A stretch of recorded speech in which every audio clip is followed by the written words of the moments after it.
Dear students, welcome back. स्वागत है आपका एक बार फिर से theme wise past year paper analysis, जो सबसे रिसेंट जो 2 साल के पेपर हैं 2021 एंड 2022 यूजीसी नेट के। आपको पता है कि किसी भी एग्जाम में जो सबसे नजदीक के क्वेश्चन पेपर होते हैं वही सबसे रिलेवेंट होते हैं। ट्रेंड चेंज करता है, सिलेबस चेंज करती है, तो इसीलिए आपके लिए सबसे ज्यादा जो अहम है पास्ट ईयर पेपर वो है 2022 एंड 2021। इसमें अच्छी बात यह है कि दो दो शिफ्ट में हुई थी, तो 4 पेपर हमारे पास मौजूद है और इससे काफी आपको एक पता लग जाता है ट्रेंड कि किस टाइप से सिलेबस को वो कवर करते हैं, किस टाइप के, किस लेवल के, किस कठिनाई के वो क्वेश्चन पूछते हैं और किस तरह से क्वेश्चन फ्रेम करते हैं। तो इसके प्रयास में ये तीसरी कड़ी है। इसके पहले WPT और पॉलिटिकल थ्योरी हमने कवर किया, ये थर्ड है जो सबसे बड़ा है। आपको पता है इसमें कॉन्स्टिट्यूशन भी शामिल है, इसमें सबसे ज्यादा क्वेश्चन है, तो ये वीडियो थोड़ा लंबा हो सकता है। मुझे अलाउ कीजिए कि मैं बहुत तेजी से चलूं और बहुत कम जो है एडिशनल इंफॉर्मेशन की इसमें जरूरत है, क्योंकि आप जानते हैं तो जानते हैं टाइप के हैं, लेकिन आपको काफी इंफॉर्मेशन फिर भी मिलेगी। So let us begin. Indian polity which includes Constitution 2021 and 2022 paper UGC net, and ये यूजफुल होगा सभी एग्जाम के लिए, आपको पता है, इवन CUET PG के लिए भी। So let us begin. इससे पहले कि क्वेश्चन आंसर का दौर करें शुरू, आपको यह बताना मेरा कर्तव्य है, आपका जानना अधिकार, कि यदि आप नेट JRF की तैयारी कर रहे हैं दिसंबर 2022 साइकिल के लिए, तो जो बेस्ट वे पॉसिबल हो सकता है वो है कि मैं खुद चला रहा हूं एक kind of online test series, जिसमें कि बेस्ट मैचिंग क्वेश्चन जो है वो उसकी प्रैक्टिस कराई जाती है, और खुद मैं doubt clearing session and counselling session weekend में करता हूं, ऑनलाइन लाइव टेलीग्राम प्लेटफॉर्म के थ्रू। ऑफ कोर्स ये पेड है, लेकिन नॉमिनल कॉस्ट पे है। यदि आप इंटरेस्टेड हैं तो आप यहां मेल करें। इसकी टेस्ट की डिटेल यहां दी गई है। एक बात मैं बोलूंगा यहां पे, जो मुझे थोड़ी सी इसमें मुझे निराशा हुई है, मुझे इतने मेल मिले हैं, मुझे लग रहा है 1000 मिल चुके हैं, लेकिन बहुत कम स्टूडेंट जो हैं एक्चुअली जो हैं कोर्स को ज्वाइन करते हैं, जो फॉर्मेलिटी पेमेंट एंड और करके। तो मुझे लगता है कि बहुत कैजुअल वे में लोग अपनी मोबाइल नंबर और भेज देते हैं, कुछ लिख देते हैं मुझे ज्वाइन करना है। मैं रिक्वेस्ट करूंगा, यदि आप रियली ज्वाइन करना चाहते हैं तभी आप मेल करें। प्लीज अपना और मेरा वक्त दोनों का मत बर्बाद करें। यदि आप ज्वाइन करना चाहते हैं, आपको फिर से बताऊं कि ये पेड कोर्स है और लेकिन नॉमिनल कॉस्ट पे है। सेकंड, दूसरा ये है कि इसमें लेट ज्वाइन करने से किसी को कोई नुकसान नहीं है। ये भी कई लोग पूछते हैं कि सर अब तो फरवरी आ रही है, क्योंकि सारे जो टेस्ट पेपर हैं अभी तक के जो 6 हुए हैं वो वहां पे ऑनलाइन मौजूद हैं, गूगल फॉर्म के लिंक के फॉर्म में, और वो PDF में भी मौजूद हैं ग्रुप में। इसलिए आपको कोई नुकसान नहीं होता है, भले फायदा होता है, क्योंकि आपको अभी जैसे कोई ज्वाइन कर रहा है तो उसको जनवरी मंथ का पैसा उसको नहीं लगेगा। तो ये चीजें जान करके आप कीजिए, यूं ही प्लीज मत आप मेल कर दीजिए। ओके, सबसे पहले जो है मैं हमेशा कहता हूं कि आप सिलेबस के थ्रू आगे बढ़िए। ये है सिलेबस, और ये 3 पार्ट में है। इनफैक्ट ये सबसे बड़ा सिलेबस का पार्ट है। ये आपको पॉलिटिकल इंस्टीट्यूशंस इन इंडिया जो है, ये कॉन्स्टिट्यूशन समझ लीजिए। यहां बहुत छोटे छोटे लिखे हुए हैं, लेकिन ये सारे वही हैं, जैसे executive, parliament, constituent assembly, constitutional development, electoral process, local government, constitutional statutory body. अब देखिए, जैसे मान लीजिए यहां पे है नेशनल कमीशन फॉर माइनॉरिटी, ये आपके सिलेबस में है, तो आपको पूछा जा सकता है कि इसका फॉर्मेशन कब हुआ, इसके चेयरपर्सन कौन है, इसमें कितने मेंबर होते हैं। आपको यह भी पूछा सकता है कि ये सब जो स्टैट्यूटरी बॉडी है वो उनका फॉर्मेशन का ईयर का क्रोनोलॉजी क्या है, ये सारी चीजें आपको पता होना चाहिए। जैसे इलेक्टोरल रिफॉर्म है, तो आपको पूछा जा सकता है कि कौन सी कमेटी इलेक्टोरल रिफॉर्म पे बनी है, उस कमेटी ने क्या रिकमेंडेशन दिया है, उसकी क्रोनोलॉजी क्या थी, ये सब बातें आपको पूछी जा सकती हैं। तो आप सिलेबस से ही आगे तैयारी शुरू करें, ये मेरा पहला सजेशन है। ये पॉलिटिकल प्रोसेस, इसको आप इंडियन पॉलिटी कह सकते हैं, ये भी 2 पार्ट में है, आप यहां देख सकते हैं। काफी चीजें मैं पढ़ नहीं रहा हूं, लेकिन जैसे मान लीजिए आइडेंटिटी पॉलिटिक्स कैसे इंडिया में आगे बढ़ी है, कि पॉलिटिक्स में धर्म, जाति, इन सब का क्या स्थान है और क्या उसमें परिवर्तन आए हैं। सोशल मूवमेंट आपको जानना है, वुमेन की मूवमेंट, ट्राइबल, फॉरेस्ट, किसान एंड लेबर, इन सब की आप इसको पढ़ लीजिएगा। इसी तरीके से जो गवर्नेंस एंड पब्लिक पॉलिसी, एक स्टूडेंट ने मुझसे पूछा, सर गवर्नेंस क्या होती है। मैंने कई बार बताया है, यहां पे लिखी हुई भी है, कि गवर्नेंस जो है कैसे कोई कंट्री अपने मामलों में डिसीजन लेता है और उसको इंप्लीमेंट करता है, इसका स्टाइल क्या होता है। गवर्नमेंट एंड गवर्नेंस अलग अलग बातें हैं। गवर्नेंस, जैसा मैंने बताया, कि ये एक society, political society of course, कैसे निर्णय लेती है अपने सामाजिक जीवन को चलाने के लिए और कैसे उसको इंप्लीमेंट करती है, उसका स्टाइल है, उसका तरीका है। गवर्नमेंट वो मेजर एजेंसी है जो गवर्नेंस करती है, लेकिन गवर्नेंस के कॉन्सेप्ट में ये निहित है कि गवर्नमेंट के अलावा सिविल सोसाइटी, पीपल डायरेक्टली और बहुत सारे और जो नॉन गवर्नमेंटल ऑर्गेनाइजेशन है वो जुड़ते हैं, इवन मार्केट उसमें जुड़ती है, एमएनसी जुड़ते हैं, कॉर्पोरेट जुड़ते हैं और सब मिल करके जो है डिसीजन लेते हैं, इंप्लीमेंट करते हैं। पैंडेमिक ने ये शो भी किया है, इसको गवर्नेंस कहते हैं। इसमें गुड गवर्नेंस का कॉन्सेप्ट भी आता है, लोकल गवर्नेंस कैसे होता है, स्टेट गवर्नेंस कैसे होता है, सेंट्रल लेवल पे डिफरेंट जो गवर्निंग बॉडी है उनका आपस में नाता क्या होता है, ये सारी बातें जो है गवर्नेंस के अंदर आती हैं। ग्रास रूट गवर्नेंस जैसे आप देखिए तो Panchayati Raj institution and their functioning तो पूरी आ गई। प्लानिंग डेवलपमेंट है, public policy as a instrument of socio economic development ये भी है, एंड इवेल्युएशन कैसे करते हैं इंडिया में गवर्नेंस के पर्सपेक्टिव से पब्लिक पॉलिसी इंप्लीमेंट कैसे होती है, ये सारी है। अब यहां देखिए जन सुनवाई आपके सिलेबस में है, सोशल ऑडिट आपके सिलेबस में है। जैसे क्वेश्चन है कि कौन सी जो संस्था है रूरल एरियाज में वो सोशल ऑडिट की संस्था है, तो जैसे ग्राम सभा है। इसी तरीके से आपको जन सुनवाई में एक क्वेश्चन भी आप देखेंगे, वो पूछी गई है कि ये पहली जन सुनवाई कहां हुई, तो ये चीज आप बोलेंगे अरे बिल्कुल अर्बिट है, मैंने भी पहली बार देखा तो मुझे लगा अर्बिट है, लेकिन जब मैंने सिलेबस देखा तो मुझे लगा अर्बिट नहीं है, क्योंकि ये सिलेबस में है, तो सिलेबस से जाइए। अब आइए 2021 फर्स्ट शिफ्ट, फिर हम सेकंड शिफ्ट देखेंगे इसके 2022 के फर्स्ट एंड सेकंड। एक लंबी वीडियो है, तेजी से चलने की, मुझे इजाजत दीजिए। How long can the vice president act as president, मतलब यदि कोई प्रेसिडेंट का किसी कारण से निधन हो जाए, कुछ हो जाए और बीमार हो जाए, तो जो वाइस प्रेसिडेंट होते हैं प्रेसिडेंट के रूप में एक्ट करते हैं, ये कितने समय तक कर सकते हैं मैक्सिमम, तो इसमें 6 महीने का फॉर्मूला लगाइए, 666। कॉन्स्टिट्यूशन में 6 महीने 6 हफ्ते, अधिकतर जो चीजें हैं, जो मान लिया ऑर्डिनेंस हैं, चाहे इमरजेंसी प्रोविजंस हैं, चाहे यहाँ पे हैं कोई बिल बिना पास हुए, सब 6 महीने वाले फॉर्मूले से चलता है, 6 के फॉर्मूले से। तो आपको यदि याद नहीं भी हो तो आप इसको 6 महीने टिक मार सकते हैं। वैसे इससे रिलेटेड आर्टिकल 62 है जिसमें कि ये लिखा हुआ है, इसको आप पढ़ लीजिएगा। By which constitutional amendment the word secular socialist secular integrity insert किया गया, ये सब बिल्कुल ही एक तरह का लड्डू क्वेश्चन है। यदि आप पॉलिटिकल साइंस के स्टूडेंट हैं और तैयारी कर रहे हैं यूजीसी नेट की, तो इसकी इन सब इंफॉर्मेशन तो मतलब आपके टिप्स पे होनी चाहिए। तो 42nd अमेंडमेंट 1976 से ये 3 वर्ड जो इंजर्ट किए गए थे, socialist secular and integrity, preamble में, और ये पहली बार था जब प्रियम्बल को अमेंड किया गया, शायद पहली और आखिरी बार भी, उसके बाद कभी नहीं किया गया। Who among the following referred to the Constituent Assembly as microcosm in action? पहले समझिए माइक्रोकॉस्म इन एक्शन क्या है, मतलब मिनी भारत है, मतलब उसको आप देख के आप समझ सकते हैं कि भारत यहाँ पे है। माइक्रोकॉस्म इन एक्शन मतलब उसका मिनिएचर फॉर्म है। तो ये कहने वाले जो हैं ग्रेट ग्रैनविल ऑस्टिन थे, जिन्होंने 2 बुक लिखा, खास करके जो इनकी पहली बुक थी the Indian constitution cornerstone of nation, वो तो एक बाइबल जैसी बन गई है कॉन्स्टिट्यूशनल प्रोसेस को समझने के लिए, उसके मंशा को समझने के लिए भी जजेज यूज करते हैं इंडिया में। उसके 30 साल बाद इन्होंने जो है 1999 में दूसरी किताब लिखी, जो उतनी पॉपुलर नहीं हुई, वर्किंग इन ए डेमोक्रेसी, मतलब एक एक्सपीरियंस था कि इंडिया का कॉन्स्टिट्यूशन कैसे मतलब इंप्लीमेंट हुआ या कैसे कॉन्स्टिट्यूशनलिज्म प्रैक्टिस की गई इंडिया में, ये 1999 में उन्होंने लिखा। अभी हाल में ही इनका निधन भी हुआ था। ग्रैनविल ऑस्टिन ने इसके अलावा जो है 2-3 और कथन कहे जो कि कई एग्जाम में पूछे आते हैं। जैसे उन्होंने कहा कि Indian constitution as a seamless web. अब मैं यहाँ कह नहीं रहा हूं, नेट पे पढ़ लीजिएगा सीमलेस वेब किन किन 3 चीजों का सीमलेस वेब था। चलिए मैं कह ही देता हूं, ये democracy, national unity and integrity and एक तरह का सोशल डेवलपमेंट या रिवॉल्यूशन, सोशल रिवॉल्यूशन था, इसका एक सीमलेस वेब था। Indian constitution as a social document भी इन्होंने कहा था। इंडियन फेडरलिज्म, कोऑपरेटिव फेडरलिज्म भी इन्होंने कहा था। तो ये सब बातें आपको ग्रैनविल ऑस्टिन के कोट याद रखने चाहिए, ग्रैनविल ऑस्टिन। अब यहां पे देखिए क्रोनोलॉजी तो इतनी आपको इस पेपर में आएंगे, इन 4 पेपर में, जो डिफरेंट जो इवेंट हुए हैं, मूवमेंट से, नेशनल मूवमेंट से रिलेटेड या कॉन्स्टिट्यूशनल डेवलपमेंट, उसमें पूछी जाती है। अब यहां देखें तो कम्युनल अवार्ड जो है 1932 में, जिसमें कि दलितों को भी सेपरेट इलेक्टोरेट दिया गया था, आई थी।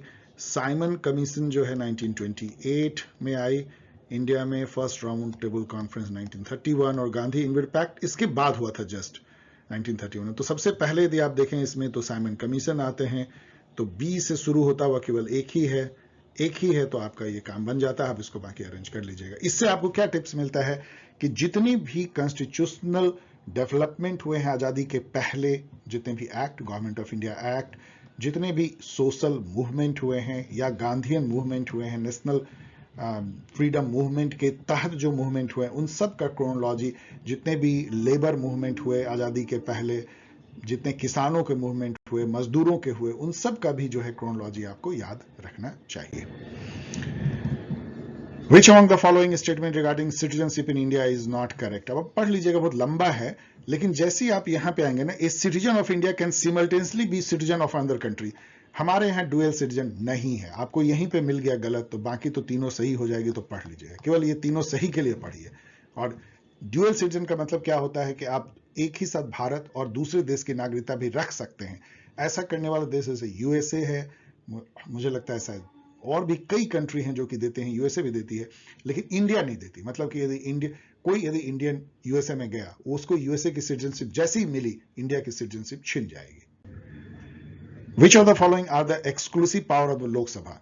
तो लोकसभा को राज्यसभा की तुलना में कुछ ऐसे पावर हैं जो राज्यसभा को नहीं है, जैसे कि मनी बिल जो है केवल लोकसभा में इंट्रोड्यूस किया सकती है। इसके अलावा नो कॉन्फिडेंस मोशन केवल लोकसभा में ही आता है। उसका कारण क्या है कि लोकसभा जो है लोगों के द्वारा चुनी गई प्रतिनिधि सभा है, इसीलिए जो काउंसिल ऑफ मिनिस्टर होते हैं वो कलेक्टिवली अकाउंटेबल होते हैं लोकसभा को, ना कि राज्यसभा को, जो कि एक तरह से इनडायरेक्टली इलेक्टेड सभा है। तो ए और सी। अब देखिए कि इमरजेंसी की जो रेटिफिकेशन है उसमें दोनों हाउस को बराबर पावर है, प्रेसिडेंट को इंपीच करने में बराबर पावर है, ऑर्डिनरी बिल में भी बराबर पावर है। तो इसका ए और सी जो है इसका सही हो जाएगा। यहीं पे आपको ये याद कर लेना चाहिए कि राज्यसभा की क्या स्पेशल पावर है। उनको भी दो स्पेशल पावर है लोकसभा के ऊपर। एक है कि आर्टिकल 249 के तहत पार्लियामेंट जो है वो स्टेट के लिस्ट में बना सकती है, स्टेट लिस्ट में जो सब्जेक्ट है उस पर लॉ बना सकती है, प्रोवाइडेड कि राज्यसभा एक रिजोल्यूशन पास करे, ऑफ कोर्स 2/3 मेजोरिटी से। तो एक तो ये पावर है, राज्यसभा ही वो रिजोल्यूशन पास करके पार्लियामेंट को अधिकार दे सकती है कि आप स्टेट लिस्ट पे आप इनेक्ट कीजिए। दूसरा यह है कि ऑल इंडिया सर्विस के क्रिएशन जो आर्टिकल 312 के तहत भी राज्यसभा को ही पावर है कि वो एक रिजोल्यूशन पास करे एक नए ऑल इंडिया सर्विस को क्रिएट करने का। इससे एक और क्वेश्चन निकल के आता है 312 से कि ऑल इंडिया सर्विस AIS कौन कौन से कॉन्स्टिट्यूशन में मेंशन है? तो केवल 3 ही मेंशन है, IAS, IPS और IJS, इंडियन जुडिशियल सर्विस। जबकि है इंडिया में 3 ऑल इंडिया सर्विस एक्चुअल में है, IAS, IPS और Indian forest service, FO service. IJS constitution में मेंशन्ड है, लेकिन एक्चुअल में आज तक से गठन नहीं हुआ है। इंडियन फॉरेस्ट सर्विस का गठन हो चुका है, लेकिन कॉन्स्टिट्यूशन में मेंशन नहीं है। तो ये जो मैं आपको बता रहा हूं ना कि एक क्वेश्चन से दूसरे क्वेश्चन, दूसरे से तीसरे, तीसरे से चौथे, इसी को मैं कॉन्सेप्चुअल मैप बोलता हूं। ये आप बना भी सकते हैं किताबों में, कॉपियों में उकेर करके, या अपने दिमाग में भी बना सकते हैं, चाहे कंप्यूटर पे आप MS वर्ड में भी इस तरह बना सकते हैं। मैंने आपको एग्जाम गाइड में बताया भी है कैसे कॉन्सेप्चुअल मैप बना करके आप एक क्वेश्चन से कई क्वेश्चन को याद कर सकते हैं। The Supreme Court of India in its order dated 24 August 2017 in Justice KS Puttaswamy versus Union of India declared that। ये जो केस है बहुत फेमस है, इसको बोलते हैं इंडियन सुप्रीम कोर्ट की जजमेंट, जिसने कि प्राइवेसी, जो right to privacy in India जो है उसको स्थापित किया, राइट टू प्राइवेसी को। तो वो यही है, the right to privacy is protected as an intrinsic part of the right to life and personal liberty under Article 21 and as a part of this freedom। ये तीनों जो है इसके लिए सही नहीं है, आप जस्ट पढ़ लीजिएगा, इसमें कहीं आर्टिकल 19 लिख दिया गया है, कहीं और कुछ लिख दिया गया है। तो राइट टू प्राइवेसी जो है वो जो आर्टिकल 21 है, right to life and personal liberty, उसके तहत दिया गया है। ये कहते हुए सुप्रीम कोर्ट ने इस केस में कि राइट टू लाइफ में ये निहित है कि आदमी डिग्निटी के साथ अपनी लाइफ को जिए, और डिग्निटी के साथ जीने के लिए जरूरी है कि उसकी प्राइवेसी जो है वो अक्षुण्ण रहे, मेंटेन रहे। इसलिए right to privacy is actually understood और एक तरह से वो जुड़ा हुआ है राइट टू लाइफ से, उसके तहत ही हम इसको दे रहे हैं। ये पहला इंस्टेंस नहीं था। Right to shelter, right to pollution free air and कई और राइट्स को सुप्रीम कोर्ट ने राइट टू लाइफ के तहत जो है एक्सटेंड करते हुए राइट, फंडामेंटल राइट माना है। Which one of the following function is not the concern of the local government? मतलब जो लोकल गवर्नमेंट, पंचायती राज इंस्टीट्यूशन या म्यूनिसिपैलिटी, इन सब में से कौन काम नहीं कर सकती है? और वो है आप देखिए मेंटेनेंस ऑफ पब्लिक ऑर्डर नहीं कर सकती, ये कभी नहीं, ये पुलिस का काम है। लॉ एंड ऑर्डर जो है वो लोकल को नहीं दिया गया, जबकि पब्लिक हेल्थ, यूटिलिटी, सैनिटेशन, ये सब, और ये दोनों जो है 11th शेड्यूल में है पीआरआई के लिए, और 12th शेड्यूल में है म्यूनिसिपैलिटी के लिए। ये दोनों को आप पढ़ सकते हैं जाके, छोटा सा शेड्यूल है, उसमें सारे वर्क लिखे हुए हैं जो पंचायत कर सकती है, जो म्यूनिसिपैलिटी कर सकते हैं, उसमें ये कभी नहीं आप देखेंगे पब्लिक ऑर्डर। आत्मनिर्भर भारत कब लॉन्च किया गया? तो मैंने, जैसे आप देख रहे हैं कि जितनी भी स्कीम है वो गवर्नेंस के तहत आते हैं, वेलफेयर स्टेट के परिकल्पना के अंदर आते हैं, इसलिए आपको डिफरेंट जो स्कीम्स हैं खास करके पिछले 1.5-2 सालों में, उसको जरूर याद करना चाहिए कि कब लॉन्च हुआ, वो है किससे रिलेटेड, और उसकी क्या खास बातें, ये 3 चीजें जानिए। ये 12 मई 2020 को लॉन्च किया गया था आत्मनिर्भर भारत। आप जानते हैं इसका मतलब क्या है कि खुद हम मैन्युफैक्चर करें, खुद अपना सामान बनाएं, कम से कम निर्भरता हमारे विदेशों पे है, खास करके मैन्युफैक्चरिंग में। Which of the following does not characterise electoral politics in India? आपने देखा कि ट्रेंड इन इलेक्टोरल पॉलिटिक्स है आपके सिलेबस में, आइडेंटिटी एंड अदर। तो जैसे देखिए कि कोलिशन फॉर्मेशन तो है, increase in the scope of electoral choice of voter, ये भी हुआ है, वोटर को ज्यादा चॉइस मिले हैं, ज्यादा पार्टीज आई हैं डिफरेंट टाइप के, मल्टी पार्टी सिस्टम भी है। लेकिन कांग्रेस सिस्टम और डोमिनेट हो गया, स्टेबलाइज हो गया, ये तो बिल्कुल मतलब इतना आसान है उसको पिक करना कि ऐसा नहीं हुआ है, इनफैक्ट उल्टा हुआ है। ये क्वेश्चन आपको परेशान कर सकता है, लेकिन यदि आप एक भी जानते हैं इसमें से, जैसे एक्ट और उसका ईयर मिलाने के लिए दिया है, रिजर्व बैंक ऑफ इंडिया के एक्ट 1934 है, अभी न्यूज में भी था जब डिमोनेटाइजेशन पे एससी की कॉन्स्टिट्यूशनल बेंच डिस्कस कर रही थी। तो यदि बी का 4 देखें तो एक ही है जिसमें बी का 4 है, ओ सॉरी नहीं, 2 है, तो आपको एक और जानना होगा, बी का 4, बी का 4, तो एटलीस्ट 50-50 गेम तो आपने एक से ही खेल लिया, मैंने सही दे दिया, आप जस्ट याद कर लीजिए। यहां इस क्वेश्चन में आपको फाइनेंस कमीशन के बारे में पूछा गया, कौन गलत है, इसका मतलब ध्यान दीजिए, गलत और सही में बहुत हम लोग गलती करते हैं, इसको हम करेक्ट पढ़ लेते हैं और फिर गलत कर बैठते हैं, तो इनकरेक्ट। तो 280 के तहत फाइनेंस कमीशन बैठती है। फाइनेंस कमीशन का मेन रोल जो है वो जो टैक्स रेवेन्यू होती है उसका बंटवारा कैसे सेंटर और स्टेट के बीच में हो, वो टैक्सेस जो सेंटर वसूलती है। और दूसरा ये भी है कि ग्रांट इन एड भी, मतलब स्टेट के फाइनेंसेस कैसे सेंटर उसको सुनिश्चित करे, कितना पोर्शन दे, कितना हेल्प करे, इन सब पे फाइनेंस कमीशन की रिकमेंडेशन आती है आर्टिकल 280 के तहत। इसके ये गलत है, फाइनेंस कमीशन का जो कॉन्स्टिट्यूशन है उसमें आप यहां पढ़िए कि 5 मेंबर होते हैं, 1 चेयरपर्सन और 4 मेंबर, यहां 2 मेंबर हैं, गलत है, बहुत ही अंदर की बात है, कई बार जानना मुश्किल भी होता है, ये भी गलत है। फाइनेंस कमीशन अपनी जो रिकमेंडेशन होता है वो पार्लियामेंट को नहीं सौंपता, वो प्रेसिडेंट को सौंपता है।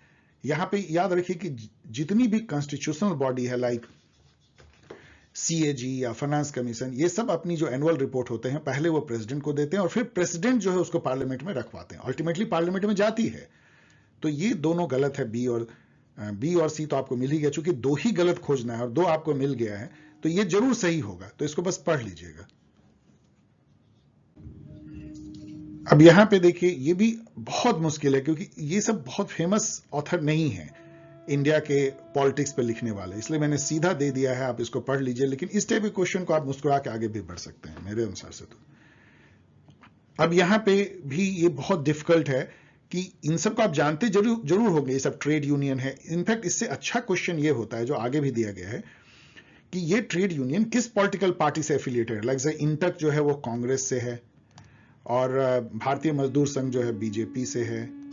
तो ये सब आप आसान क्वेश्चन है, मतलब यह अच्छा क्वेश्चन, आसान भी नहीं, लेकिन ये कि कब इसका ये हुई है, गठन हुआ है या सेटअप हुआ है या कब फॉर्म हुआ है, ये डिफिकल्ट है, इसलिए मैंने सीधा आंसर दे दिया है, आप याद कर लीजिए और जाके देख भी सकते हैं। लेकिन ये सब सिलेबस में है, ध्यान रखिएगा, ऑफकोर्स थोड़े डिफिकल्ट है, मेमोरी पे जोर पड़ता है, लेकिन ये कोई आर्बिट नहीं है। लेबर मूवमेंट इंडिया में जो सफर करता है, ये क्वेश्चन मैं इसको क्वेश्चन मार्क लगाऊंगा क्योंकि इसका जो ऑफिशियल आंसर है वो है ABC, तो ये तो ऑफिशियल आंसर है, लेकिन मैं इससे ताल्लुकात या ये नहीं रखता, मतलब तवज्जो नहीं रखता या मैं उससे एग्री नहीं करता कि लो मेंबरशिप लेबर मूवमेंट की क्यों होगी। लेबर मूवमेंट में लेबर तो काफी जुड़ ही जाते हैं, हाँ वीक फाइनेंस होगा, बहुत सारे यूनियन हैं ये हैं, और उसके ऑर्गेनाइजेशनल स्ट्रक्चर भी डिफरेंशिएटेड हैं, लेकिन इन्होंने इसको काट दिया, इसको ले लिया, तो मैं बस क्वेश्चन मार्क लगा रहा हूँ, ये इनवैलिड भी हो सकती है। ऑफिशियल आंसर मैंने टिक मार दिया, सोचिएगा। अब यहां पे देखिए आर्टिकल 324 के बारे में कहा जा रहा है। ये बहुत इंपॉर्टेंट आर्टिकल है जो इलेक्शन कमीशन ऑफ इंडिया के गठन और उसके फंक्शन पे जो है मेंशन करती है या बताती है, आर्टिकल 324। अब इसमें ये कह रहे हैं कि ये आर्टिकल जो है कब फोर्स में आया। ये बहुत अच्छा क्वेश्चन है, आपको जानना चाहिए। ये आ गया था उसी दिन जिस दिन की हमने कॉन्स्टिट्यूशन को एडॉप्ट किया था, वो है 26 नवंबर 1949, जो कि प्रीएम्बल में यही डेट दिखती है। अब आप कहेंगे कि भाई कॉन्स्टिट्यूशन तो एक्चुअल में इंप्लीमेंट किया गया 26 जनवरी 1950 को, तो वो एक सिंबॉलिक केवल डेट था, क्योंकि 26 जनवरी 1930 को पहली बार झंडा फहराया गया था भारत का, और पूर्ण स्वराज की घोषणा के बाद तो ये हुआ था कि हम उसी दिन अपनी आज़ादी मनाएंगे। लेकिन चूंकि आज़ादी हमें एक अर्बिट डेट 15 अगस्त को मिली, उस पर हमारा कोई वश नहीं रहा, तो हम लोगों ने जानबूझ के कॉन्स्टिट्यूशन को 26 नवंबर से लेकर 26 जनवरी तक पेंडिंग रखा और 26 जनवरी को उसको लागू किया। लेकिन बहुत सारे जो क्लॉजेस थे वो 26 नवंबर को ही लागू कर दिए गए थे, जिसमें कि इलेक्शन भी था, सिटीजनशिप था और कई और थे। यहां पढ़ लीजिए, इसीलिए इसका सही आंसर है 26 नवंबर 1949। Good question. अब यहाँ पे ये आसान है, ये एजर्सन रीजन है। India is illustrative of holding together federation. इसके आगे मैं पढ़ भी नहीं रहा हूं, पता है ये सही है आपको। मैंने कई बार बताया है कि इंडिया होल्डिंग टुगेदर है, मतलब कि पहले एक फेडरल स्टेट बनता है और फिर वो पावर डिवॉल्व करके स्टेट को देती है। इसका उल्टा जो होता है वो कमिंग टुगेदर फेडरलिज्म होता है, कि पहले बहुत सारे कॉन्स्टिट्यूएंट स्टेट हैं, वो सब आते हैं और एक फेडरलिज्म बनाते हैं, उसको कमिंग टुगेदर फेडरेशन कहते हैं, जैसे यूएसए है। रीजन ये है कि the asymmetry of power division along with era of coalition and weaker government at center led to the adjournment for demand of autonomy by state।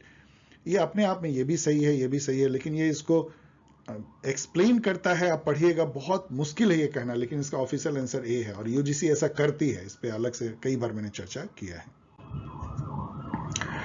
Which of the following were our wage development and infrastructure development program?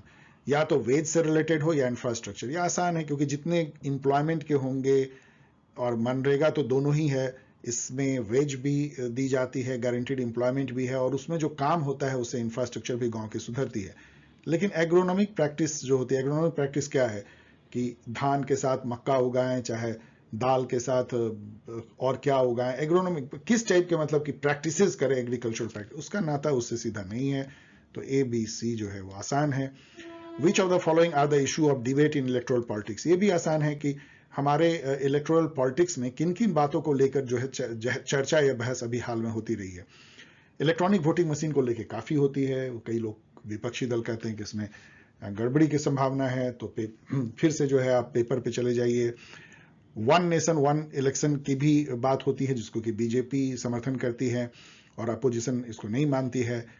Single member election commission पे कहना बहुत difficult है, कोई debate हुआ है। वैसे ये issue रही है, लेकिन अब 1993 से जो है ये 3 मेंबर है और उसको एक तरह से मतलब परमानेंसी आ गई है इसमें।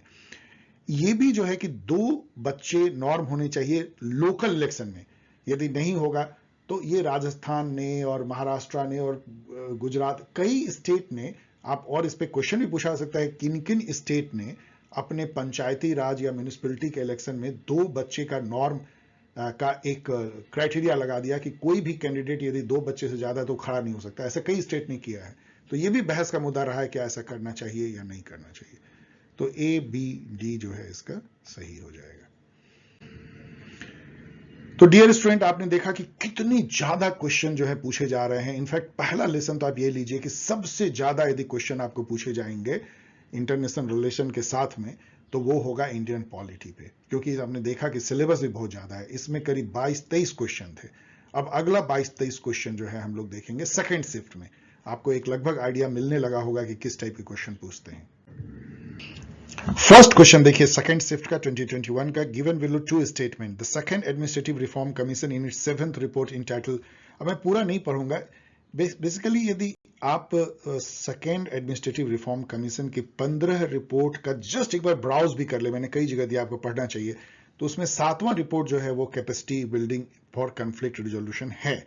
ऑफकोर्स इतना याद रखना, थोड़ा मेमोरी पे जोर पड़ता है, तो ये ट्रू है। और जो लोकवाणी, ये भी जन सुनवाई, लोकवाणी, ये सब आपके सिलेबस में है। ये जो पब्लिक प्राइवेट पार्टनरशिप ब्ला ब्ला इन्होंने दिया है, ये 2009 नहीं 2004 है। ये सब बहुत मुश्किल है, सब याद रखना, मैं बोलूंगा सुपर डिफिकल्ट है, तो ये फॉल्स है। लेकिन कौन याद रखता है इन सबको, मुस्कुरा के आगे बढ़िए। False, sorry, F. चलिए अब यहां पे देखिए 13th 5 ईयर प्लान का कौन एम नहीं था। आप इसको चारों को जब पढ़ेंगे, मैं पढ़ नहीं रहा हूं टाइम बचाने के लिए, तो आपको एक एब्सर्ड स्टेटमेंट पे आप अटक जाएंगे, dismantling the planning process in stage. कोई ऐसा नहीं था 13वीं में, ऐसा कुछ नहीं था कि डिसमेंटल करने का कोई अपने से प्लान बना था, और ऑलमोस्ट सडनली जब सरकार चेंज हुई तो इसको खत्म कर दिया गया था। इसलिए ये आपको मिल जाता है आउटलाइन दिस स्टेटमेंट, तो 3 बाकी सही हो जाते हैं, क्योंकि नॉट यहां पे, तो एक ही आपको खोजना है। अब यहां पे फिर से आ गई एडमिनिस्ट्रेटिव रिफॉर्म कमीशन, और इसको सजाना है। यहां आप इसमें तो कंफ्यूज नहीं करेंगे, क्योंकि फर्स्ट ये 1966 में आई थी, सेकंड एआरसी 2005 में शायद आई थी। इसके चेयरपर्सन भी हमेशा पूछे जाते हैं, पहले मोरारजी देसाई थे फर्स्ट एआरसी के, बाद में हनुमंता देख चेक कर लीजिएगा, मैं नाम भूल रहा हूं, वो थे। और जो 2005 में जो सेकंड एआरसी आई थी उसकी वीरप्पा मोइली थी। सब पूछा जाता है, खास करके सेकंड एआरसी का। सेकंड एआरसी की जो 15 रिपोर्ट आपने वो भी देखा, वो भी पूछा जाता है। लेकिन यहां पे अब सतीश चंद्रा कमेटी तो बहुत बाद में आई, सिविल सर्विसेज रिफॉर्म पे इन्होंने कम दिया था। गौरवाला और गोपाल स्वामी सब बहुत पहले आए हैं, 50s सबकी बात है। उसमें पहले जो है बी और बाद में सी आया है, जो इसमें आंसर में है बी, तो आप बी से शुरू कर सकते हैं। सबसे पहले ये, तो बी के बाद सी, एक ही चूंकि बी से शुरू होता हुआ, वैसे चेक कर लीजिएगा, इन दोनों बहुत करीब करीब हो सकता है। आप देख सकते हैं कि कितना मेमोरी पे जोर डालने वाला क्वेश्चन होता है, लेकिन आपको हमेशा ये हिंट करता है कि डिफरेंट जो एडमिनिस्ट्रेटिव रिफॉर्म कमेटी है उनका क्रोनोलॉजी आप याद कीजिए, ये आपको कहता है, इसलिए कोई अर्बिट नहीं है। अब यहां पे देखिए कि which is not a factor for reform in the Indian judicial system, मतलब इसमें कौन कौन सी बुराई है जिसको दूर करना है। तो पब्लिक इंटरेस्ट लिटिगेशन, कभी कोई बुराई तो हो नहीं सकती, तो इसको आप काट दीजिए, चूंकि एक ही, तो बाकी 3 बुराई आप देख लीजिए जो बहुत कॉमन सेंस है। अब यहां पे आइए, ये कि which article of the constitution of India से lays down that the president can not act without the aid and advice of the council of ministers. उसके हाथ को बांध दिया जाता है, वो है आर्टिकल 74(1), जिसका मैंने यहां पे दिया। और यहां शैल वर्ड जो देखिए, इंग्लिश में विल और शैल, मे, कैन। मे मतलब यदि यहां मे लिखा होता है, इसका मतलब होता है प्रेसिडेंट चाहे तो काउंसिल ऑफ मिनिस्टर का एडवाइस माने ना माने।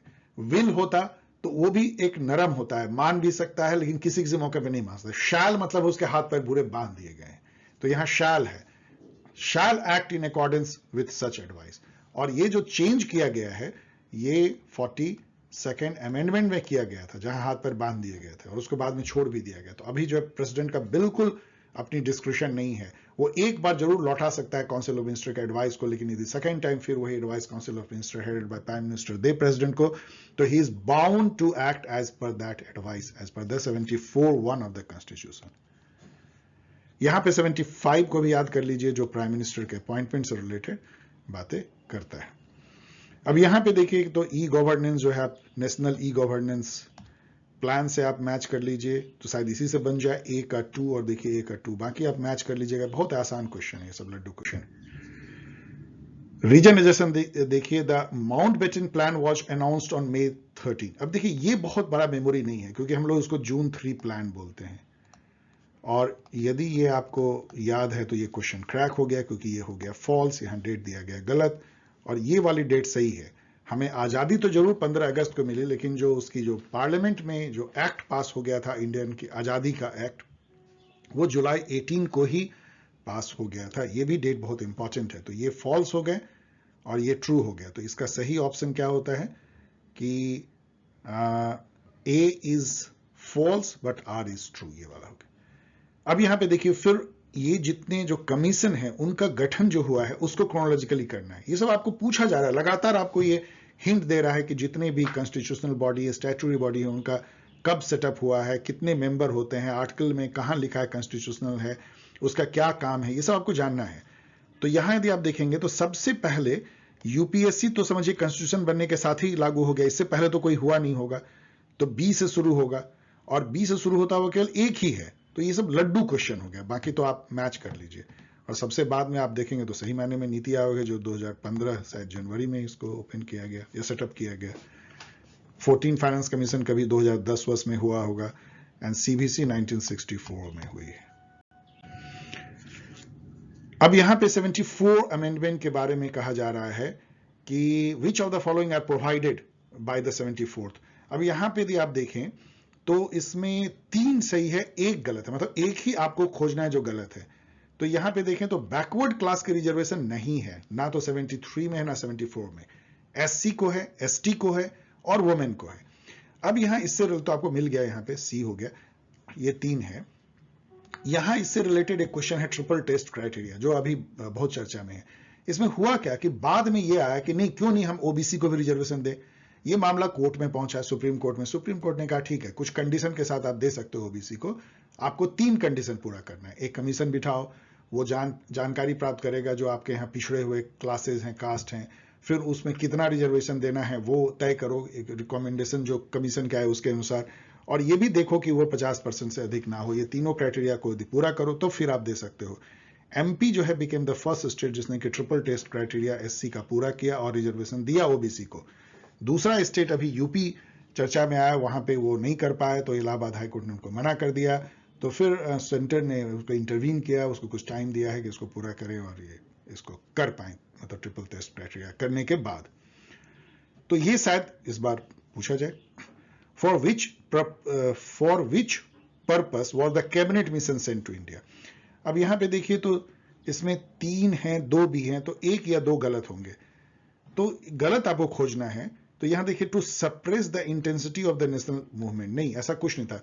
कैबिनेट मिशन 1946 में आई थी, उसका पर्पस यह था कि कैसे पावर को दिया जाए और India as a nation state कैसा रहेगा। वो एक अंतिम शायद ईमानदार कोशिश थी ब्रिटिश गवर्नमेंट की या ब्रिटिश रूल की कि इंडिया एक रह पाए, जो आज 3 कंट्री है।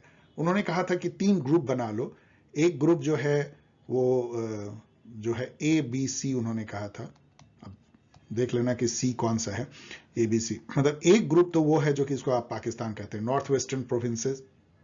दूसरा वो जो आज बांग्लादेश कहलाती है, और तीसरा जो आज इंडिया कहलाती है। उन्होंने कहा कि ये तीनों ग्रुप बना देते हैं, तीनों ग्रुप एक फेडरेशन बनाओ, वही कमिंग टुगेदर फेडरेशन, और आपस में मिलजुल करके चलाओ, एक लूज कन्फेडरेशन रहो। लेकिन ये जो है किसी ने नहीं माना, पहले कांग्रेस ने रिजेक्ट किया, मुस्लिम लीग ने रिजेक्ट किया और बाद में पार्टीशन हो ही गई। तो इस सी को हटा दो तो ए बी डी, तो ए बी डी इसका सही हो जाता है। Which of the following tribal movement took place in the post independent India. बहुत आसान है क्योंकि ये सब जो है सब आजादी के पहले हुआ था। बिरसा मुंडा जिसको उलगुलान कहते हैं, कोल रिबेलियन झारखंड में हुआ था, संथाल भी झारखंड में हुआ था, बोडो मूवमेंट आपको पता है ये आजादी के बाद हुआ है। Arrange the following of the, ये स्टेट कैसे बने, ये इतना पॉपुलर क्वेश्चन है, कौन पहले बना कौन बाद में बना, कि ये तो हर स्टूडेंट को याद करना चाहिए। हरियाणा 1966 में पंजाब से अलग हुआ, तेलंगाना 2014 या 15 देख लीजिएगा सबसे लास्ट में, तो बी सबसे लास्ट में, और सबसे लास्ट में बी केवल एक ही है, तो इसमें क्या देखना है, ये तो बहुत आसान हो गया, वेरी इजी, लड्डू क्वेश्चन हो गया इसके चलते। Which one of the following is a redressal mechanism of grievance, मतलब ग्रीवांस को हल करने में इसमें से कौन सा जो है एक मैकेनिज्म है। तो राइट टू इंफॉर्मेशन जो है ग्रीवांस भी, जबकि राइट टू इंफॉर्मेशन ऐसे जो है शिकायत दूर करने कोई माध्यम नहीं है, लेकिन जैसे ही राइट टू इंफॉर्मेशन से कोई सवाल पूछा जाता है तो तुरंत वो विभाग, जो सरकारी विभाग, उस शिकायत को दूर कर देता है, क्योंकि उनको पता है कि अब ये पब्लिक में आ जाएगी। इसलिए भी ये जो है राइट टू इंफॉर्मेशन एक ग्रीवांस रिड्रेसल मैकेनिज्म हो गया है। तो एडमिनिस्ट्रेटिव रिफॉर्म कमीशन ये तो सीधा नहीं है, ये सब राइट टू एजुकेशन का ग्रीवांस से नाता सीधा नहीं है, तो right to information common sense से भी आप मार सकते हैं और इसको जानना भी चाहिए। Which one of the following committee was appointed to review the civil services examination? अभी हम लोगों ने देखा सतीश चंद्रा कमेटी जो है वो उसके लिए थी, पहले भी आई। अशोक मेहता कमेटी, एलएम सिंघवी, ये दोनों जो है पंचायती राज की कमेटी थी, और सांथानाम कमेटी 1962 में शायद बनी थी। ये एंटी करप्शन कमेटी थी जिसके रिकमेंडेशन पे सीवीसी का गठन 1964 में हुआ। ये डेट देख लीजिएगा, 61 या 62 में इसका गठन हुआ था। Who was the chairman of the Health Survey and Developmental Committee appointed in 1943 in India? ये बहुत ही आर्बिट मैं कहूंगा इस तरह का, और जिसका सही आंसर ये है, जस्ट मैं बता दे रहा हूं, मुझे भी याद नहीं है और आपको भी याद रखने की कोई जरूरत नहीं। मनरेगा के बारे में यहां पूछा गया है, ये आसान क्वेश्चन है।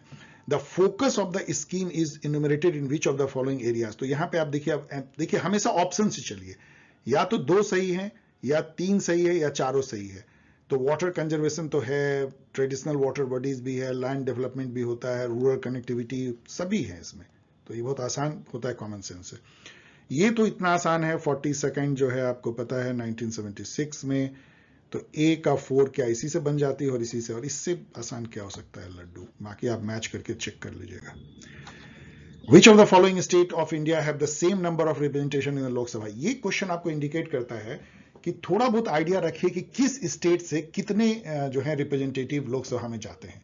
जैसे सबसे ज्यादा यूपी से जाते हैं करीब 80 के आसपास। उसके बाद यदि आप देखेंगे तो कौन सा स्टेट है जिससे सबसे ज्यादा जाते हैं, महाराष्ट्र शायद हो सकता है 48 हैं, बिहार से 40s में है, बंगाल से 40 में है, मध्य प्रदेश उसके बाद है, चेक कर लीजिएगा। तो कई स्टेट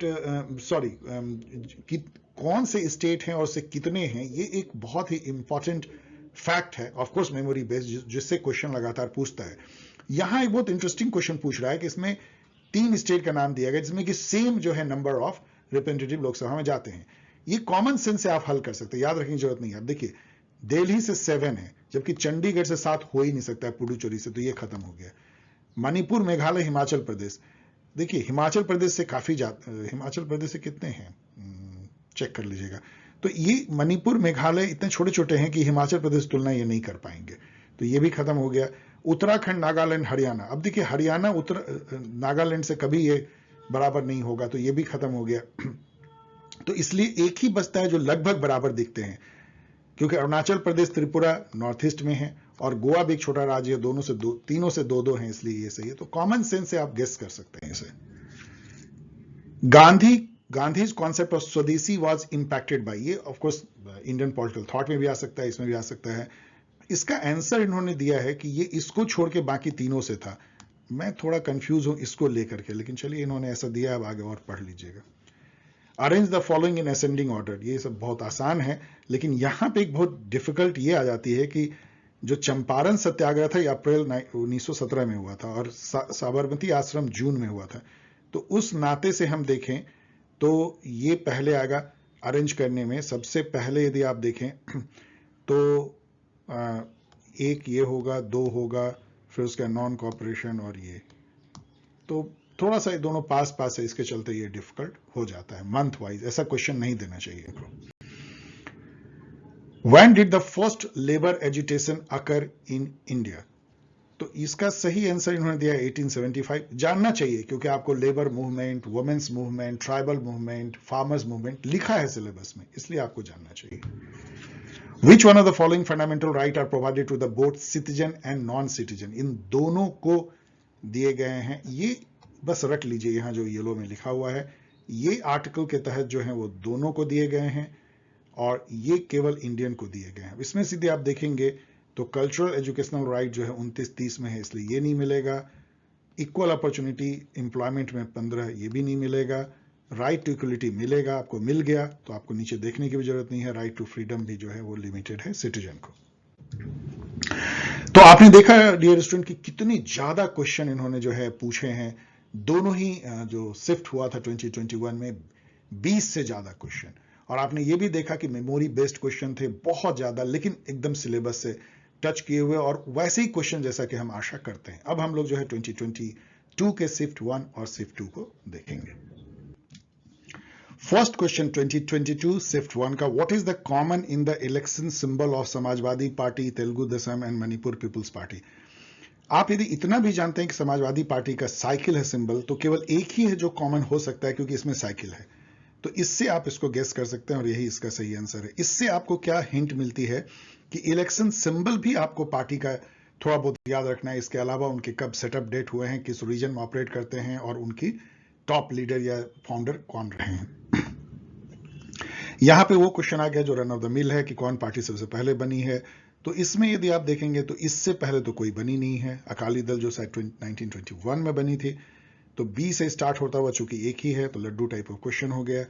यहां पे देखें तो नॉन कॉपरेशन से तो पहले कभी हुई नहीं, क्योंकि ये नॉन कॉपरेशन 2021 सब में हुई है, और ये बी और उसके बाद ही आपको सिविल डिसोबीडियंस जो 1930s में हुई है 1942 को, टोटल रिवॉल्यूशन तो 1974 में जेपी ने किया, तो बी से शुरू होता हुआ केवल 2 है, तो बी सी, इसमें ए डी है, तो ए और डी, तो पहले ए होगा, तो चलिए आसान है फिर भी।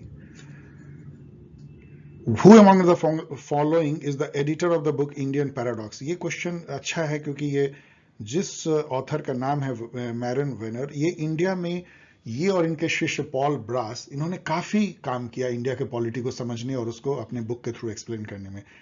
मैरिन वेनर ने ही द पॉलिटिक्स ऑफ स्कार्सिटी करके इंडियन पॉलिटिक्स को द पॉलिटिक्स ऑफ स्कार्सिटी कहा। इसके अलावा मैरिन वेनर जो है उन्होंने स्टेट पॉलिटिक्स इंडिया में जैसे यूपी की, कर्नाटका की, उसको भी अध्ययन करने का एक इनिशिएटिव लिया। 2 स्टेटमेंट देखिए, India has a hybrid system of government. ये बहुत अच्छा क्वेश्चन है, लेकिन ये बहुत अपने आप में सेल्फ स्टैंडिंग स्टेटमेंट नहीं है। जब आप रीजन पढ़ते हैं तो समझ में आता है। The hybrid system combines 2 classical model, the British and American. तो इंडिया में यदि आप देखेंगे तो हमने ब्रिटिश राज में चुके थे, वहां से तो हमने बहुत कुछ लिया, लेकिन बहुत कुछ हमने अमेरिका से लिया। जैसे कि पार्लियामेंट्री सॉवरेनिटी हमने हटा दिया इंग्लैंड का, और हमने अमेरिका से कॉन्स्टिट्यूशनल सॉवरेनिटी लिया। हमने जुडिशियल रिव्यू जो है वो अमेरिका से ले लिया। कई चीजें, फंडामेंटल राइट हमने अमेरिका से लिया। तो इसलिए ये एक तरह का हाइब्रिड सिस्टम जैसा दिखता है। तो ये ठीक है, ए है, लेकिन ये अपने आप में सेल्फ स्टैंडिंग नहीं है।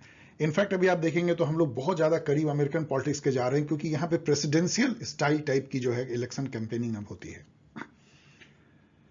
यहां देखिए, which of the following scheme are launched by the current central government, मतलब Modi government.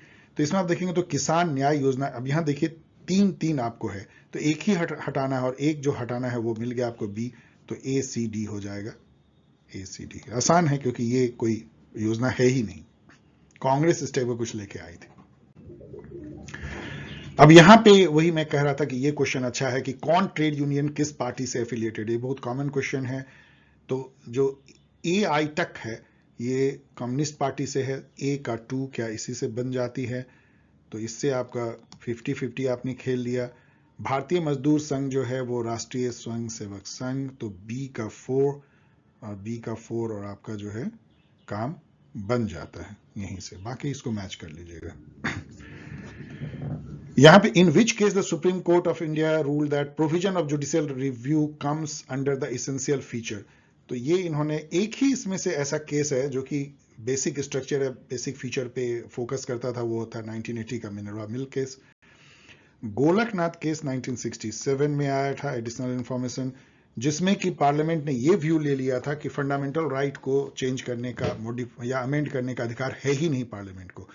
SR Bommai case 1994 में आया था, जिसमें कि सेंटर स्टेट रिलेशन पे काफी सुप्रीम कोर्ट ने इंपॉर्टेंट ये कहते हुए दिया था कि स्टेट गवर्नमेंट को आर्टिकल 356 के तहत जो डिसमिस करती है वो बहुत मायने में अनकॉन्स्टिट्यूशनल होता है और वो जुडिशियल रिव्यू के दायरे में आएगा। इंदिरा साहनी केस जो है ये क्रीमी लेयर जो ओबीसी रिजर्वेशन है उससे रिलेटेड है। Peaceful nuclear explosion was a policy of the government under whom. अब ये क्वेश्चन बड़ा क्वेश्चन मार्क है। इसका सही आंसर इन्होंने इंदिरा गांधी दिया, लेकिन क्यों वाजपेयी जी नहीं, क्योंकि पहले इंदिरा गांधी थी, तो चलो ठीक है। Right to freedom of religion as enshrined in the constitution of India, उसमें ये कह रहा है कि कौन पहले आया। अब देखिए ये उतना मुश्किल नहीं है, क्योंकि यदि आप पहला भी लाइन याद रखें तो सबसे पहले आया freedom of conscience and the right freely to profess practice and propagate religion, जो यहां पे आपको दिखता है।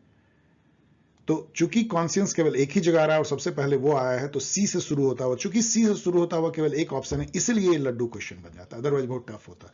तो आप इसके क्रम को जान सकते हैं। एक ऐसा ही क्वेश्चन पूछा गया था यूजीसी नेट में कि आर्टिकल 19 में जो हमें फ्रीडम दिए गए हैं उसका क्रम क्या है। तो इस तरह का भी आप सोच सकते हैं। कई क्वेश्चन ऐसे भी पूछे हैं कि प्रियम्बल में कौन सा वर्ड जो वैल्यू है, इक्वलिटी, राइट, जस्टिस, फ्रेटर्निटी, वो कौन पहले आया कौन बाद में। तो इस तरह की क्रोनोलॉजी को भी ये पूछते हैं। इवन एक ऐसा भी क्वेश्चन मैंने देखा जिसमें यह आई कि कॉन्स्टिट्यूशन में कौन सा चीज पहले लिखा है कौन बाद में। तो थोड़ा इस तरह का जो सीक्वेंस है उसको थोड़ा ध्यान में रखना पड़ेगा आपको, कई बार गेस करके, कई बार याद करके भी। विच of the following report is published by NITI Aayog. चूंकि एक ही रिपोर्ट है तो इकोनॉमिक सर्वे आपको पता है कि मिनिस्ट्री जो होती है, इकोनॉमिक अफेयर मिनिस्ट्री, वो करती है। अनएम्प्लॉयमेंट रेट ये सब जो है नेशनल सैंपल सर्वे ऑर्गेनाइजेशन जो एनएसएसओ होता है या स्टैटिस्टिकल डिपार्टमेंट वो करती है। तो ये केवल एक ही बच जाता है जो कि यहाँ हो सकता है और वही सही भी है। यहां देखिए, who wrote the book the rise of plebeians. अब यहाँ पे मैंने ये दिया हुआ है क्रिस्टोफर जेफरलिन। जो डिफिकल्ट है लेकिन बस जानना चाहिए। प्लेबियन कहते किसको हैं जान लीजिए, सबअल्टर्न क्लास हो गया। In the event of dissolution, जैसे ये क्वेश्चन हिंदी में पढ़ रहा हूं कि यदि पंचायत मान लीजिए 5 साल पहले से ही पहले डिजॉल्व हो गया, तो जो नई पंचायत का गठन होता है वो ऐसा नहीं होता कि फिर 5 साल चलेगा। वो जो रिमेनिंग पीरियड मान लीजिए 2 साल बचा है तो 2 ही साल चलेगा। ये अलग है लोकसभा से, जो कि यदि डिजॉल्व होती है तो फिर अगली लोकसभा 5 साल चलती है। इसलिए फॉर द रिमेनिंग पीरियड याद कर लीजिए इसको। First Lokpal bill was introduce in parliament कब? इस पे 3-4 क्वेश्चन आपको आगे मिलेंगे अलग अलग साल में, अलग अलग पेपर में। तो ये 1968 में हुआ था। इसके बारे में जान लीजिए कि ये लोकपाल जो है ये LM सिंघवी MP थे, इन्होंने क्वाइन किया था 1963 में। लोकपाल बिल को जो पार्लियामेंट में प्रस्तुत किया था वो अशोक कुमार, सॉरी, जो लोकपाल का जो जिन्होंने कॉन्सेप्ट दिया था अशोक कुमार रे थे, लॉ मिनिस्टर, और जो प्रस्तुत किया गया था 1968 में वो शांति भूषण ने किया था उस समय में। सेल्फ रेस्पेक्ट मूवमेंट हम सभी जानते हैं और आपको भी जानना चाहिए कि ये पेरियार EV रामास्वामी नायकर ने लॉन्च किया था, जिन्होंने जस्टिस पार्टी की स्थापना की, बाद में DK की भी उन्होंने स्थापना की, और उसी से जो है DMK और AIADMK ये सब निकला है। Which of the following statement are incorrect with regard to Jayaprakash Narayan? तो आपको मैं सीधा बता देता हूं क्योंकि ये क्वेश्चन सब तो डिफिकल्ट है, लेकिन थोड़े ऐसे, ही was true nationalist desire to build an old foundation. ऐसा रिवाइवलिस्ट या दक्षिणी विचार इनके नहीं थे कि ओल्ड फाउंडेशन। स्वराज ऐसा नहीं था, तिलक जी जैसा इनका कोई ऐसा बयान नहीं था। तो ये दोनों को यदि आप काट देंगे तो यही आपको नॉट चुकी है, तो C और D मिल जाता है आपका। बाकी ये JP के बारे में सही है, पढ़ लीजिए। ये बहुत ही घिसा पिटा क्वेश्चन है कि इसमें से कौन सा इलेक्ट्रल रिफॉर्म की कमेटी नहीं है। दिनेश गोस्वामी है, इंद्रजीत गुप्ता है, तारकुंडे सबसे पहले बनी थी वो भी है, सांथानाम आपको हमने बताया कि एंटी करप्शन कमेटी थी। तो D को काट दीजिए तो A B C बचता है। आसान question.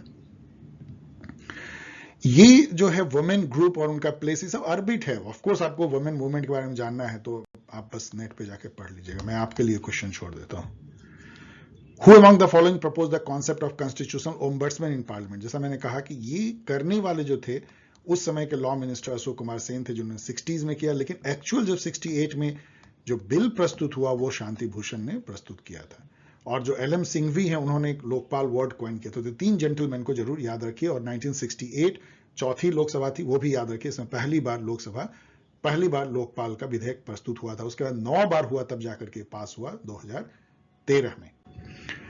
Who among the following was the chairman of the advisory committee of the Constituent Assembly? ये बहुत ही रन ऑफ द मिल या बहुत ही पॉपुलर क्वेश्चन है, जिसमें कि यूनियन पावर कमिटी, जो कंस्टिट्यूएंट असेंबली के जो डिफरेंट कमिटी थे, union provincial committee and steering committee, सबके चेयरपर्सन का नाम आपको जानना है। तो यहाँ पे जो एडवाइजरी कमिटी थी, बहुत सारे इश्यूज थे, फंडामेंटल राइट एंड ऑल, वो सब पटेल जी थे। What is government 2.0? जब गवर्नमेंट जो है social media like Facebook, Twitter या वेब 2.0 को यूज करने लगती है गवर्नेंस में, तो उसको गवर्नमेंट 2.0 कहते हैं, जिसको कि ई गवर्नेंस भी आप कह सकते हैं। अब यहां पे देखिए जो जन सुनवाई है, तो आपको लगता होगा कि बड़ा ऑर्बिट है। मैंने भी पहले सोचा था, लेकिन जैसा मैंने बताया कि ये सिलेबस में है, इसलिए कोई ऑर्बिट नहीं है। आपको मैंने आंसर दे दिया है। आप जन सुनवाई के बारे में जरूर पढ़ लीजिएगा यदि आप यूजीसी नेट दे रहे हैं। अब यहां पे वाइस प्रेसिडेंट के बारे में क्या गलत है, तो यहां आपको पहला ही गलत मिल जाता है। He will perform the duties of the office of chairman of the council of state. जब वाइस प्रेसिडेंट का काम करता है तब उसके बारे में क्या गलत है? सॉरी, मैंने आधी बात कही थी। तो यदि वाइस प्रेसिडेंट का काम कर रहा है तो वो राज्यसभा का चेयरपर्सन का काम नहीं करेगा। क्यों नहीं करेगा? समझिए, क्योंकि parliament consist of president, Lok Sabha and Rajya Sabha. वो पार्लियामेंट का हेड होता है एक तरीके से। सारे बिल जो पार्लियामेंट में पास होते हैं वो प्रेसिडेंट के पास जाते हैं। तो वो किसी एक हाउस का चेयरमैन नहीं बनना चाहिए उसको, तब तो वो पक्षपात हो गया ना, क्योंकि तो दोनों पार्लियामेंट के ऊपर बैठा हुआ है। इसीलिए ये वो नहीं करता, बाकी सब करता है। पढ़ लीजिए। No money bill can be introduced in the legislative assembly without the recommendation of governor.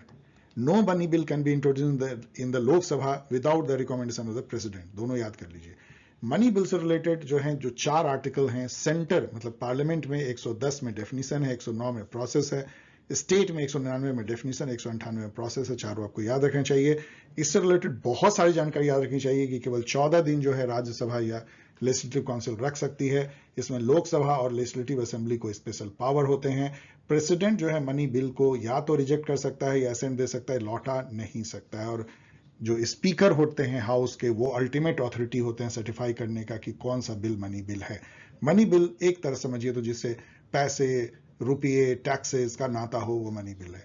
लेकिन ये सर्टिफिकेट की बात इसलिए आती है कि मनी बिल को चूंकि एक्सप्रेस रूप में प्रोसेसिंग की पावर मिल जाती है लोकसभा को, लेजिस्लेटिव असेंबली को, तो कई बार सरकार थोड़ी घार-मेल करते हुए कुछ जो है ग्रे एरिया वाले बिल को भी मनी बिल डिक्लेयर करती है। इसीलिए ये इंपॉर्टेंट रहता है कि मनी बिल का डेफिनेशन क्या है।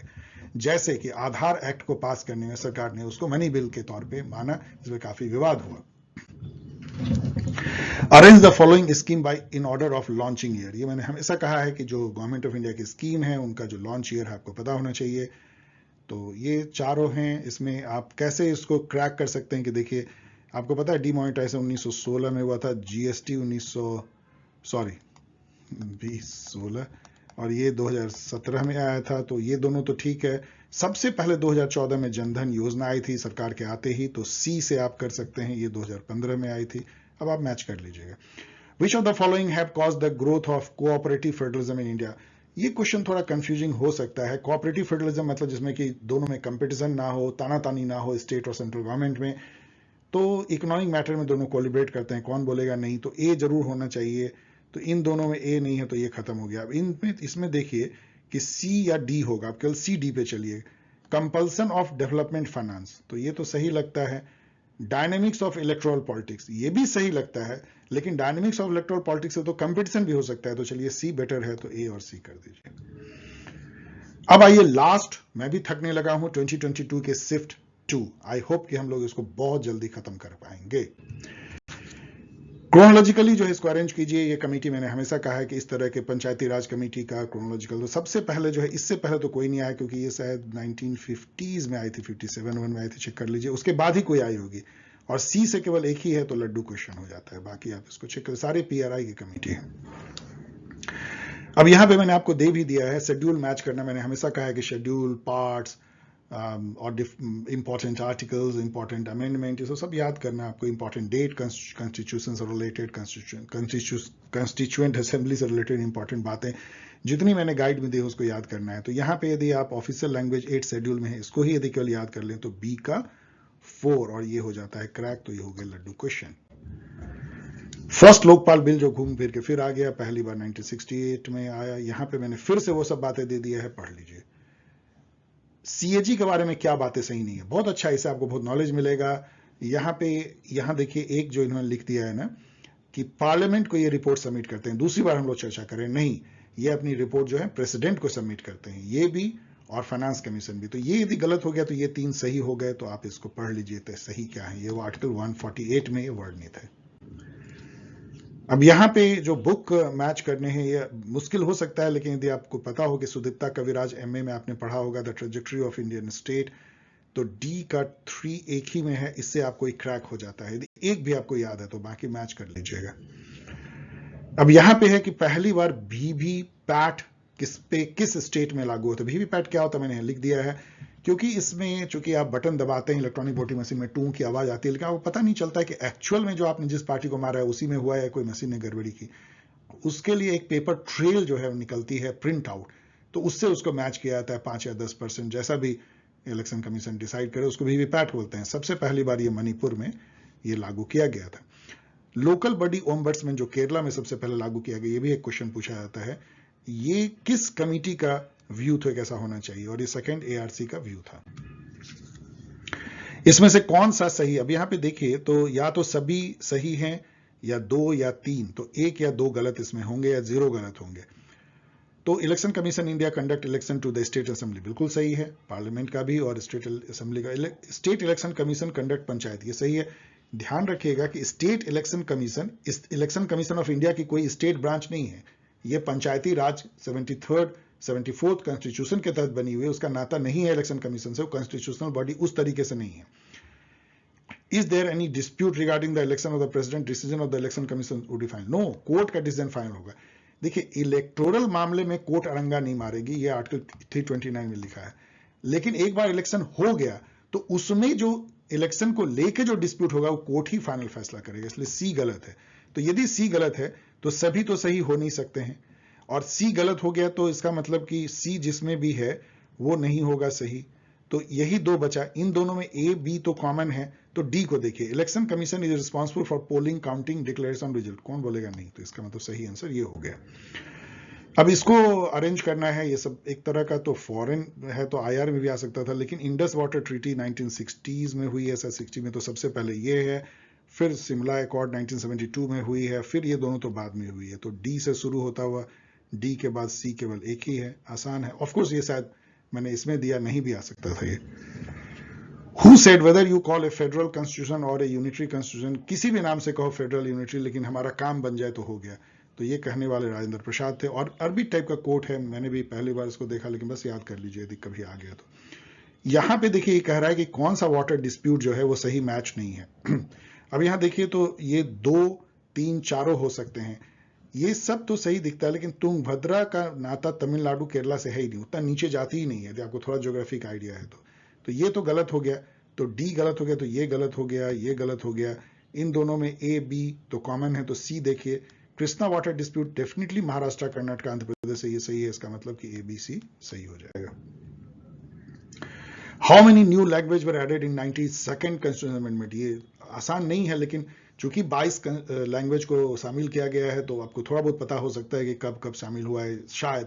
तो ये 3 जो है 4, बोडो, डोंगरी, मैथिली, संथाली, 4 को किया गया था इस act amendment act 92nd act से।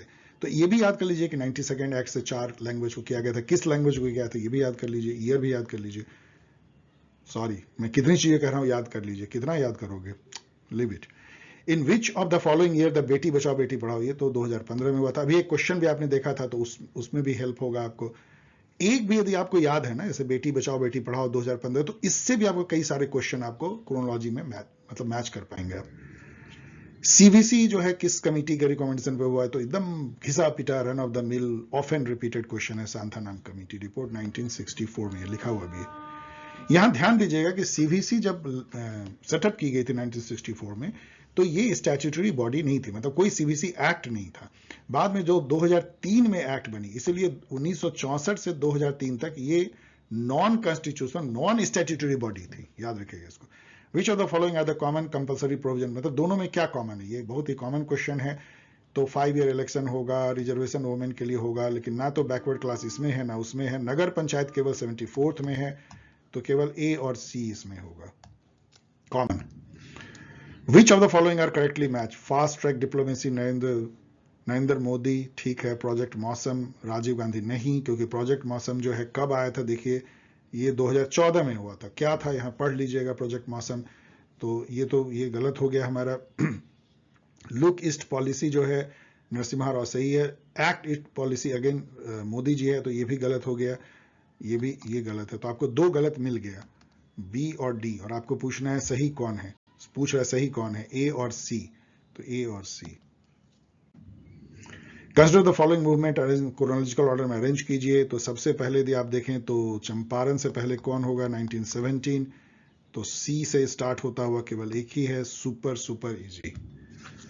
विच among the following are included in 9 pillar of digital India, याद रखना बहुत डिफिकल्ट है, वैसे इतना याद तो स्टूडेंट कर सकते हैं कि 9 पिलर हैं डिजिटल इंडिया जो मिशन चलाया गया था, लेकिन ये है, इसमें यदि आप देखें तो connect only metro city of the country, वैसे ये कॉमन सेंस से आप इसको काट सकते हैं।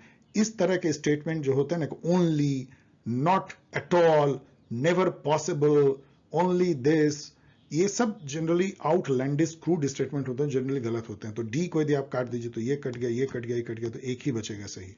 तो इसलिए ये सुपर इजी क्वेश्चन भी हो सकता है, कॉमन सेंस, आपको ये जानना भी नहीं है। Identify the first ashram of Gandhi in India, Gandhi ji की जो फर्स्ट आश्रम है उसका नाम कोचराब था, बाद में कोचराब आश्रम का जगह शिफ्ट करके साबरमती आश्रम बनाया गया, इसलिए ये सही है। इनके आश्रम के बारे में मैंने सारा कुछ दे दिया, इसको रख लीजिए। Arrange the establishment of the following commission in chronological order, अब ये आपको अर्बिट नहीं मानना चाहिए, क्योंकि अभी मैंने आपको बताया कि ये आपके सिलेबस में है। तो एनसीडब्ल्यू नेशनल कमीशन 92 में, एनएचआरसी 1983 में बना, आप यहाँ देख सकते हैं, इसको अरेंज कर सकते हैं, तो ये क्वेश्चन आसानी। इसके अलावा आप ये भी जान लीजिए कि एनसीडब्ल्यू में कितने मेंबर होते हैं, एनएचआरसी में कितने मेंबर होते हैं, उसका क्या फंक्शन होता है, और इन सब के क्या फंक्शन है, थोड़ी बहुत जान लीजिए। ये सब पूछा जा सकता है आपको, क्योंकि ये सिलेबस में है और पूछा गया भी है। Which of the following function have been laid down in the 12th schedule? 12th schedule में म्यूनिसिपैलिटी के फंक्शन लिखे गए हैं, 11th शेड्यूल में पंचायती राज के, पंचायत के, ये दोनों को जरूर एक नजर पढ़ लीजिए। उसमें से यदि आप देखेंगे तो पब्लिक सेफ्टी सर्विस, अगेन ये लॉ एंड ऑर्डर टाइप की होगी, ये नहीं है, तो ABC है यहाँ पे है, तो आप इसको कर लीजिए। क्या लेसन हम लर्न करते हैं, ये जो इतना बड़ा सा जो मैंने आपको 1 घंटे से भी ज्यादा का ये वीडियो, ऑफकोर्स मैं बहुत तेजी से भागा हूं, तो सॉरी फॉर दैट, लेकिन मुझे आज जरूर ही आप लोग को ये वीडियो देना था, क्योंकि काफी दिन से मैं इस पे काम कर रहा था, तो काफी दिन मतलब 2-3 दिन से जब भी मौका मिल रहा था। लेसन लर्न इसमें क्या है कि 19 से लेके 26 क्वेश्चन तक है, इससे ज्यादा किसी भी और सेक्शन से नहीं है, और यदि आपने इसमें अच्छा कर लिया तो आप कंप्लीट कर जाएंगे, लेकिन इसमें करना बहुत मुश्किल है, क्योंकि ये बहुत मेमोरी बेस्ड है। तो 70% यदि नंबर आप लाते हैं तो गुड एनफ है। इसमें बहुत रोट लर्निंग चाहिए, मेमोरी पे बहुत जोर चाहिए, बहुत सारे डेट आपको याद रखने हैं, बहुत सारे नेम भी शायद याद रखने हैं, नेम उतने तो नहीं लेकिन डेट याद रखने हैं, और बहुत सारे जो गवर्नेंस से रिलेटेड जो संस्थाएं हैं, जो स्कीम्स हैं, जो मिशंस हैं, कमिटी हैं, ऑफकोर्स उसका नेम भी, उसका ईयर भी, पॉलिटिकल पार्टी का सिंबल, ईयर, रीजन, बहुत सारे फैक्ट याद रखने हैं, इसलिए ये डिफिकल्ट हो जाता है। कॉन्स्टिट्यूशन के बारे में बहुत कुछ आपको याद रखना है, उसके आर्टिकल्स, अमेंडमेंट्स एंड उसके जो शेड्यूल हैं, जो पार्ट्स हैं ऑल। इसके अलावा क्रोनोलॉजी, इवेंट के, मूवमेंट के, कॉन्स्टिट्यूशन डेवलपमेंट के, पॉलिटिकल पार्टीज के, state creation, many many other kind आपने देखा। इवन कॉन्स्टिट्यूशन में कैसे कोई रखा गया है, कौन पहले कौन बाद, ये भी है। Government scheme, governance issues, source जो है सभी आप में से पूछते हैं, सर एक बुक बता दीजिए जिसको पढ़ के हम कंप्लीट करने में मदद मिले, और वो बुक है UGC net guide pol science help के। और कोई बुक नहीं है डियर स्टूडेंट, मैं सच बोल रहा हूं, कोई बुक नहीं है जिसको एक बुक पढ़ के आप कंप्लीट कर जाए, और बुक पढ़ के कोई यूजीसी नेट कंप्लीट करता भी नहीं है। कंप्लीट करने का तरीका क्या है, past year question analysis video देखिए, मैंने कम से कम दर्जनों, हर पेपर को मैंने एनालाइज कर दिया है, और अब तो 2 साल का भी एनालाइज कर रहे हैं। इसके अलावा और जितने PYQ देखने हैं, सेट के, असिस्टेंट प्रोफेसर के, उनको देखिए, PGET के देखिए, सिविल सर्विसेज का देखिए, जितने देखना है उसी के बेसिस पे और यूजीसी नेट गाइड के बेसिस पे अपनी नोट बनाइए या रिवाइज कीजिए, और डेफिनेटली आप कंप्लीट कर सकते हैं। लक्ष्मीकांत कई स्टूडेंट बोलते हैं क्या पढ़ना चाहिए, मुझे नहीं लगता है, वो भी बहुत रिलेवेंट नहीं है यूजीसी नेट के लिए, क्योंकि उसमें बहुत सारी चीजें जो सिविल सर्विसेज तो ठीक है, लेकिन यूजीसी नेट के लिए नहीं। So okay dear student, thank you, thanks for watching. और आप सभी को फिर से एक बार धन्यवाद कि 1 लाख की जो सब्सक्राइबर, या जो आप कह सकते हैं पॉल साइंस हेल्प कम्युनिटी के मेंबरशिप, वो पहुंचाने में आपका योगदान है, थैंक्स। लेकिन ये जर्नी और जारी रहेगी, और तेजी से जारी रहेगी। तो यदि आपको ये वीडियो पसंद आया हो तो लाइक करें, शेयर करें, कमेंट करें, और डेफिनेटली सब्सक्राइब करें, और लोगों को सब्सक्राइब करने कहें, क्योंकि ये मुहिम जितना आगे बढ़ेगा उतना ही मुझे एनर्जी मिलेगी और स्टूडेंट को फायदा होगा। मैं फिर से आपको याद दिला रहा हूं, यदि नेट JRF 2022 साइकिल की आपने फॉर्म भरी है या भर रहे हैं, और आप तैयारी करना चाहते हैं बेस्ट वे में, तो आप online test series and counselling जो है उसको ज्वाइन करें। फिर से मैं आपको अनुरोध कर रहा हूं कि यदि आप रियली इंटरेस्टेड हो तभी आप भेजें। ये पेड कोर्स है, नॉमिनल रेट पे, पर मंथ के बेसिस पे। अभी यदि आप ज्वाइन करते हैं तो जनवरी माह का कोई इसमें नहीं लगेगा, फरवरी से लगेगा, आप पहले ज्वाइन कर सकते हैं, कोई लॉस लेट से ज्वाइन करने पे नहीं है, क्योंकि सारे टेस्ट पेपर वहां पे आपको ऑनलाइन ऑफलाइन दोनों मौजूद हैं। तो आप ज्वाइन करें, और तीसरी बार मैं कह रहा हूं कि मेल तभी करें जब आप रियली इंटरेस्टेड हो। इस तरीके से आप मुझसे जुड़ सकते हैं, और मैं जरूर कोशिश करता हूं आपके किसी भी प्रश्न का जवाब देने का, भरसक यदि वो 1-2 लाइन में देने लायक हो। फिर मिलेंगे बहुत जल्द एक और थीम को लेके, 2021 एंड 2022 के यूजीसी नेट के पेपर को। तब तक के लिए विदा।